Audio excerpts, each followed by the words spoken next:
Ignition sequence start. 6, 5, 4, 3, 2, 1, 0. All engine running. Liftoff. We have a liftoff. The Bureau of Economic Analysis, or BEA, is a division of the U.S. Department of Commerce responsible for producing economic statistics that provide insight into the U.S. economy. In March 2025, it released a significant revision and update to its Space Economy satellite account, offering detailed data from 2012 through 2023. My guest on this edition of the Xterra podcast is Patrick Georgi, an economist with the BEA who's charged with production of space economy statistics. And Patrick, thanks for being our guest on the program. Yeah. Hi, Tom. Thanks for having me. My pleasure. Let's go for a little background for those folks who might not have heard the last few times we've done podcasts with BEA. What prompted the agency to begin measuring the space economy, and how has the scope of that evolved since the first satellite account in 2020? Sure, yeah. So just to give a little bit of background too about BEA, at BEA we measure a lot of macroeconomic activity and produce a lot of different data, but our principal measure that most people know about or have heard about is gross domestic product, or GDP. GDP is one of the main measures of a country's economic value of all the goods and services it produces. And then we also produce a number of special topic accounts that we call satellite accounts because they occur kind of outside of our core accounts, but are still tethered to our main core accounts as the underlying data. So just to name a few of our other satellite accounts, we have an outdoor recreation satellite account, travel and tourism satellite account, and then a few others that we produce annually for the most part. And then the space economy satellite account that we're talking about today began as a joint effort between us at BEA and then the Office of Space Commerce, which is a part of the National Oceanic and Atmospheric Administration, in an attempt to identify the contribution of the U.S. space industry. Because the space industry is not really one cohesive industry, at least currently in our core accounts, that is kind of what led us to create a satellite account specifically to measure the space economy. Additionally, many of the private space economy reports at the time that we were getting this project off the ground did not isolate the U.S. portion of the global space economy specifically, as well as they tended to use methodology that could change from year to year. So our idea was to create a consistent methodology of measuring the U.S. space economy that could be used the same from year to year, as well as being able to measure it directly in terms of the space economy's contribution to U.S. GDP. So then how does BEA define space economy, and why is that important for industry and policy decisions? Sure, yeah. So a lot of the early work of this account and all of our satellite accounts goes into exactly that, defining what should be captured in these satellite accounts.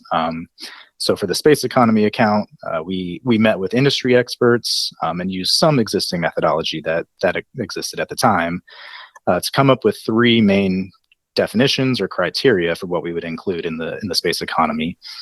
The first is any good or service that is used or made in space, or those that support products and services that are used or made in space. This first definition is generally the more obvious ones that people think about, like satellites and space vehicles, even launch pads, things like that. The second definition are goods and services that require direct input from space to function or support those that do. I like to primarily think of things like GPS equipment and satellite telecommunication services that fall in this second definition. And then the third definition includes goods and services that are associated with studying space.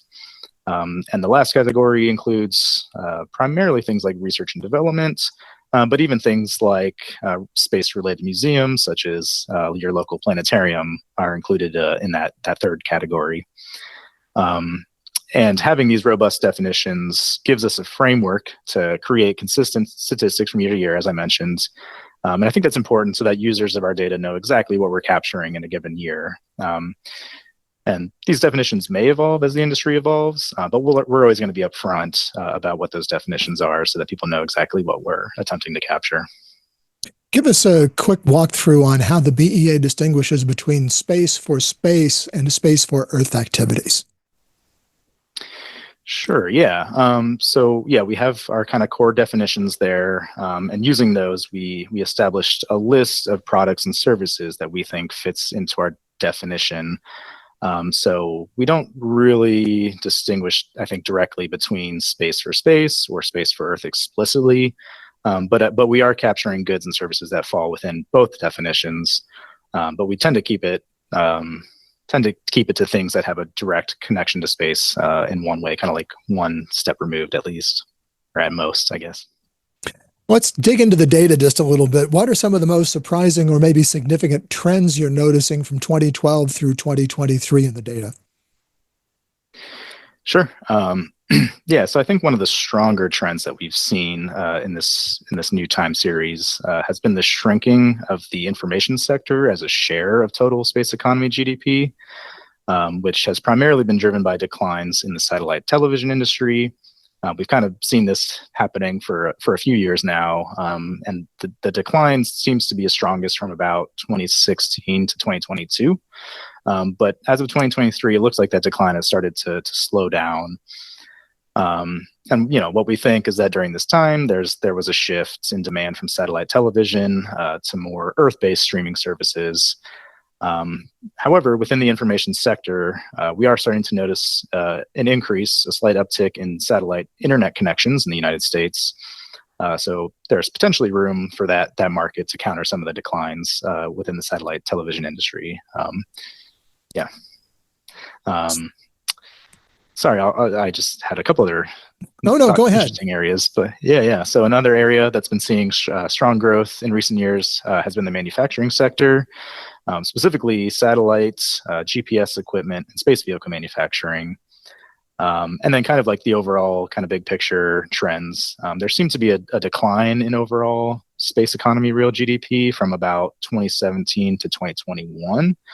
But since 2022, we've started seeing the total space economy bouncing back, and we've seen some stronger positive growth rates in the last couple of years. So that's kind of the big picture of what's going on.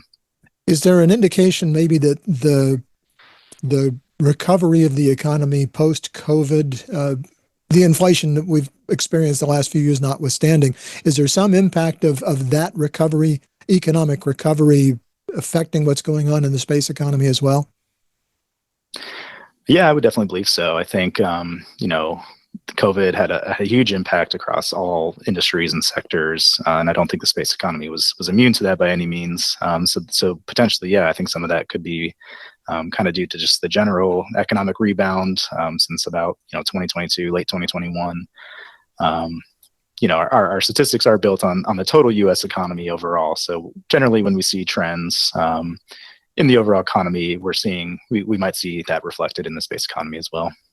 So then which sectors like manufacturing, research and development, IT, which of those are kind of leading the space economy in value added and also in the employment sector?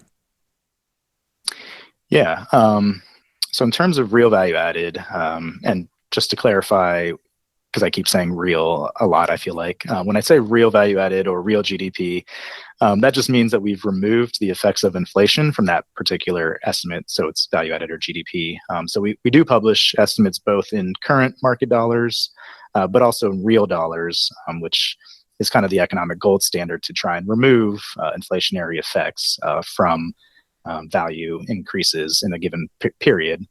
So in terms of real GDP, in 2023 specifically, I'll use that as our most recent period that we publish. The manufacturing sector was the largest contributor to the total space economy GDP.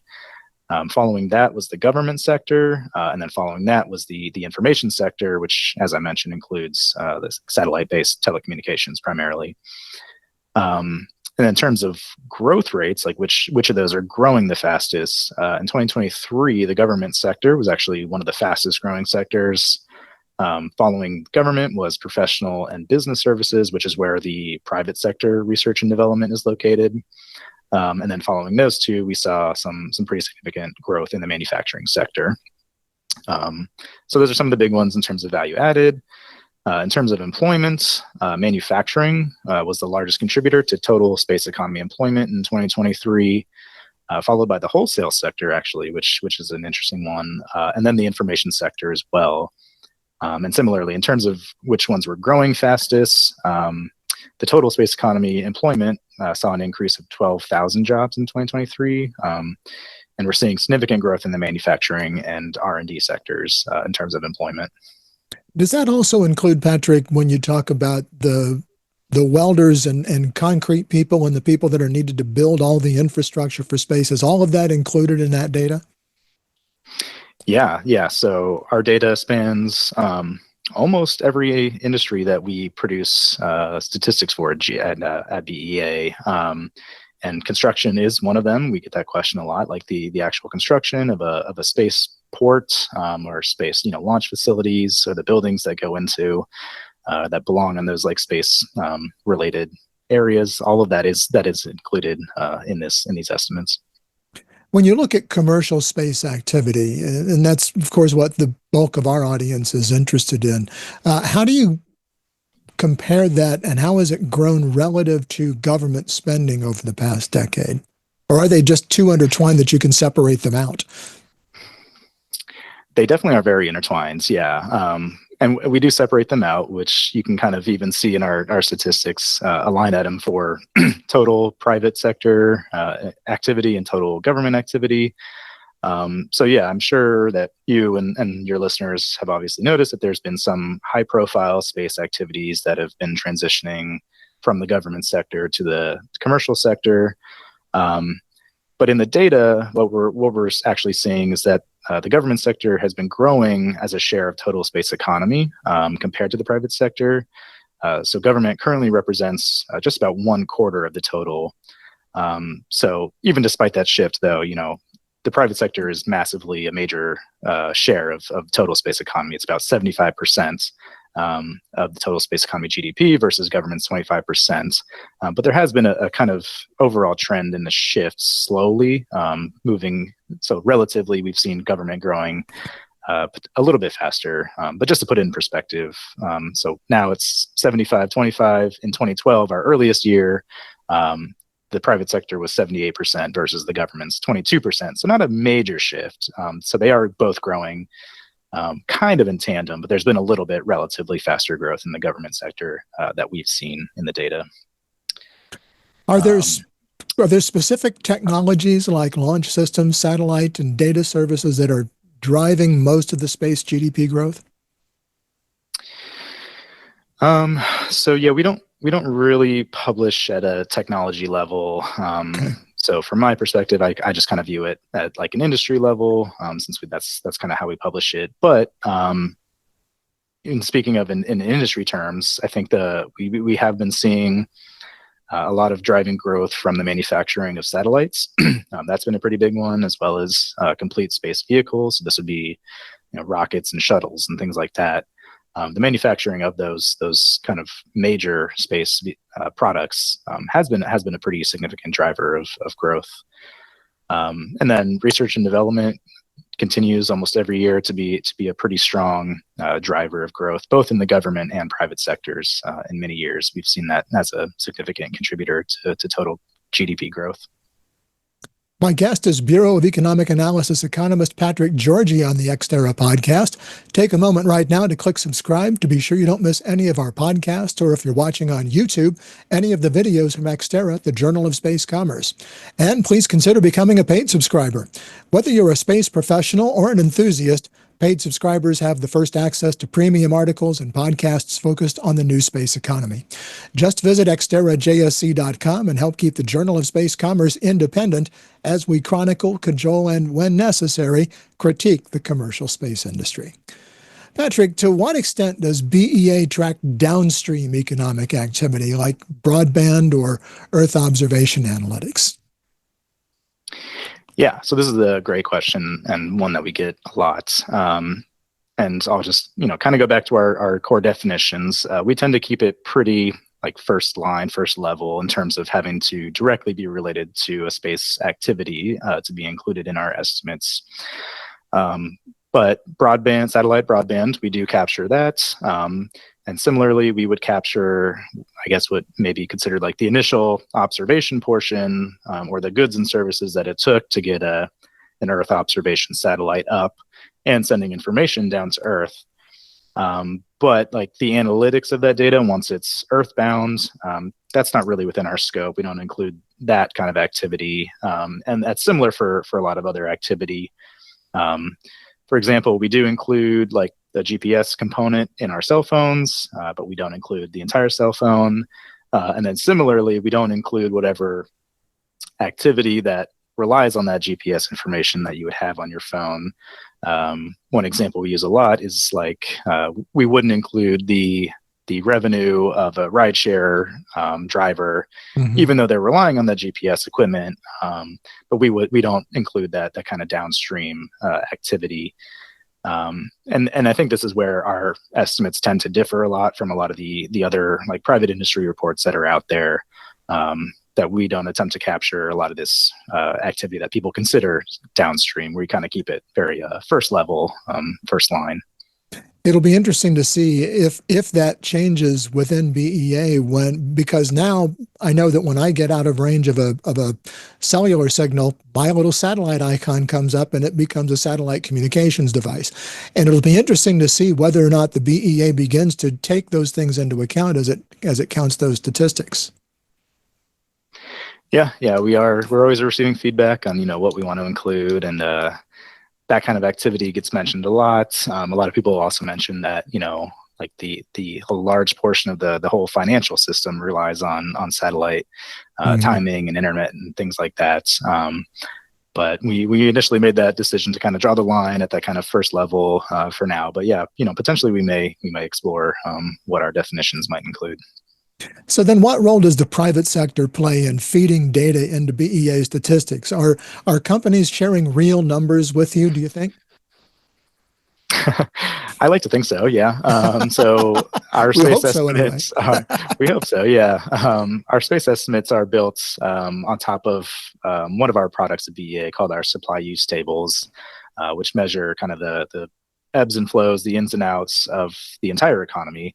But these total national statistics utilize government data sources such as like the Census Bureau's economic census, which happens every 5 years, or IRS data. We use a lot of IRS data at the BEA. And both of these are required by law for companies to respond to, regardless if they're private or publicly owned. So we do believe we're capturing, real data as people report them in these surveys and IRS reports. That kind of leads into the next question, and that's who's on the team that assembles the data? Do you work with NASA, the DoD, obviously with NOAA you mentioned earlier? What are some of those other input channels that people might not be aware of or might find to be surprising? Sure, yeah. So I'll say like in-house, we are the kind of sole producers of the assessment. It's all done in-house at BEA. But we do consult constantly with other agencies. I mentioned NOAA with their Office of Space Commerce. And they also head a kind of working group across all of the Department of Commerce for a lot of the other agencies within commerce that have anything to do with space. So we're receiving feedback from them. We've met with like the FCC. They have a space bureau. We've discussed them and kind of how they deal with like the licensing of telecommunications. We've also done we've had a lot of conversation with NASA and creating this. They produce an economic impact report. I'm sure you guys are all aware of that. And so that one has been interesting to kind of talk about that report with them and how they measure things, the economic impact of NASA directly, but it's interesting to see. But yeah, so we like to keep an open dialogue with other agencies, but we are the main and sole producers of the data here at BEA. How do you reconcile proprietary data like classified programs and public data sets when you produce these numbers?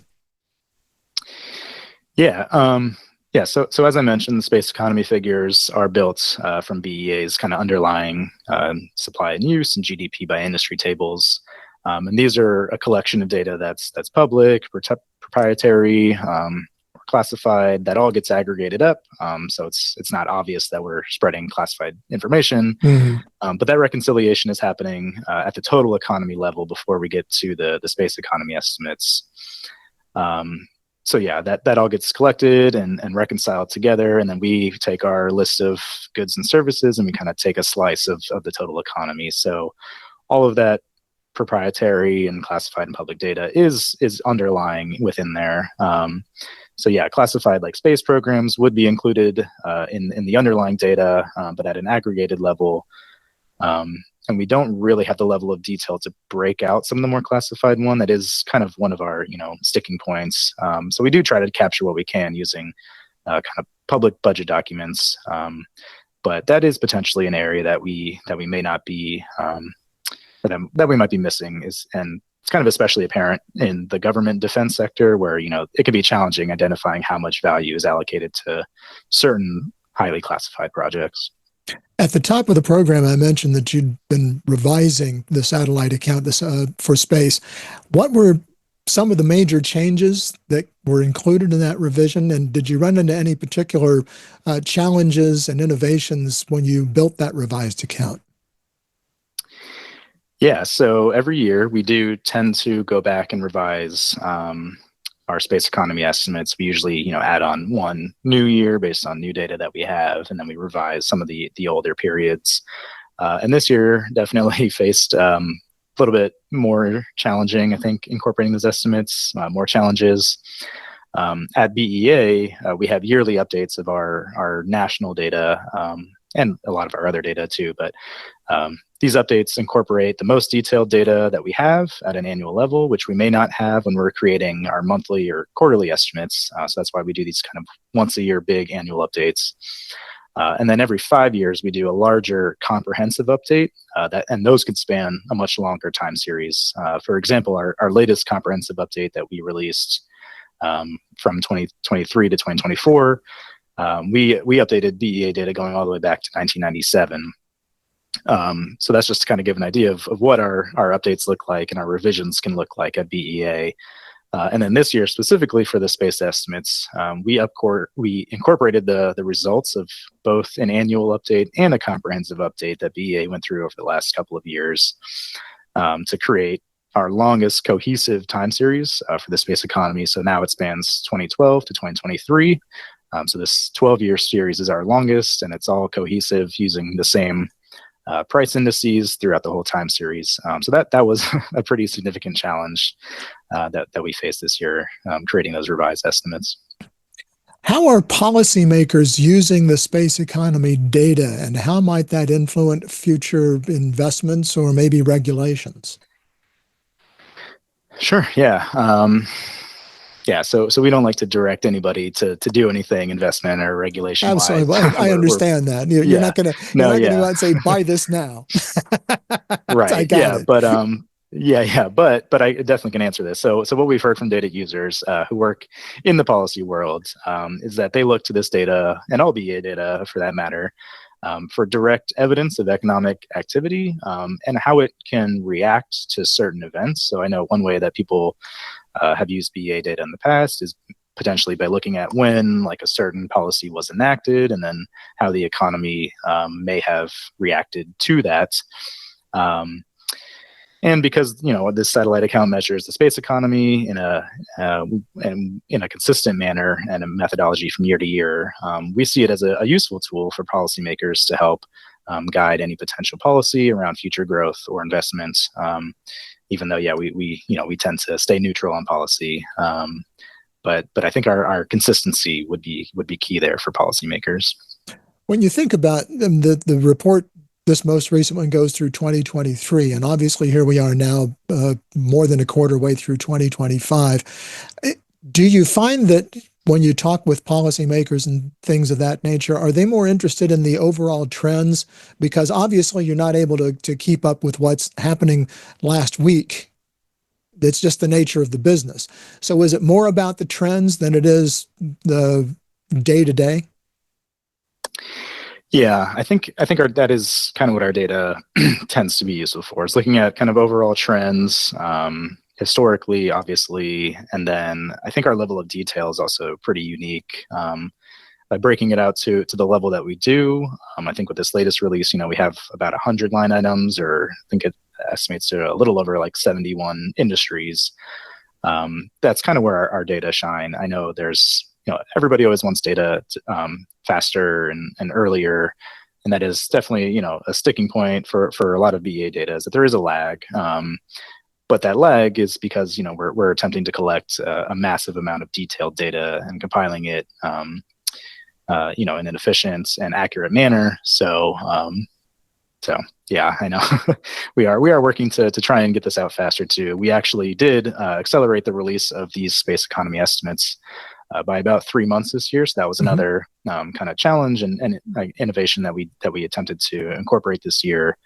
So last year we published at the end of June. This year we published at the end of March. So we did try and make a concerted effort to get data out a little bit faster, and we hope we can keep up with that. We think this is a good first step, and maybe we can get it out a little faster in the future as well. Just a couple of more questions, Patrick. Are there gaps remaining in how we measure or understand the space economy? Yeah, there probably are. So BEA is one of the only statistical agencies in the world producing these kind of GDP-directed estimates of the space economy. So I'd say one gap that exists that we don't have is that we don't have a great global number using this kind of similar framework. Unfortunately, I don't think we are going to. BEA tends to produce, U.S.-based statistics, so I don't think we'll ever produce a global figure. But I think that would be something that would be really interesting to see. Would be an integrated kind of global accounting using a consistent methodology of the space economy from statistical agencies around the world. The European Union is actually currently working on getting their version of this kind of space economy thematic account off the ground. And we've been working with them as they are establishing this account and giving them insights as to how we've come to create our estimates and create our methodology. So that'll be interesting to see, if they can get that off the ground and how we can maybe work with them in the future. And just one more, and it's kind of a little speculative, and I know you're not in the speculation business, but I'm going to ask it anyway. And you mentioned part of it, but it's kind of what's next for space data products. You mentioned probably not going global, but are you maybe going to look at more granular insights, maybe integrate AI, automation, those kinds of things in your tracking? What's on the drawing board? Yeah. So yeah, we're always looking to improve our estimates. We try and make some kind of an improvement every year in one way or another. So yeah, we have expanded the level of detail since we first published. We have accelerated our publication timeline, and we're looking to maybe do that even further in the future. One question we've gotten a lot is producing these estimates at a state level, which we do for some of our other accounts. But for the space economy, it's been a little bit more tricky getting that going. So it is a priority for us to work on in the future, is getting a state level version of these estimates, breaking it out by state contribution. And then, yeah, you mentioned AI. We are actually starting to look at using some AI tools to help us read through financial reports and budget documents. They can be very tedious to scrape through, hundreds of pages each usually. So if we can get any help there, if we can get any help there, that would be great. So we have been looking at that. And yeah, I'll also just say, we're always happy to hear questions or feedback directly about our space economy estimates. We have an email address dedicated just to inquiries about the space economy, which is spaceeconomy@bea.gov. If anybody has any great ideas for improvements, we're happy to hear them. Well, I know that, and I don't know if you take these into account, and you might, but I know here in the state of Florida, where I am, Space Florida does their basically economic impact on the state of Florida. And probably Texas does the same thing. There's a big space presence in Texas. California may as well, because of the space presence there. Are those kinds of statewide organizations working with you to give you that kind of more granular insight, or is that maybe yet to come? I think it's largely yet to come, although we have been reached out to someone recently by the Texas, I forget the name of them, but the Texas kind of space organization. Mm-hmm.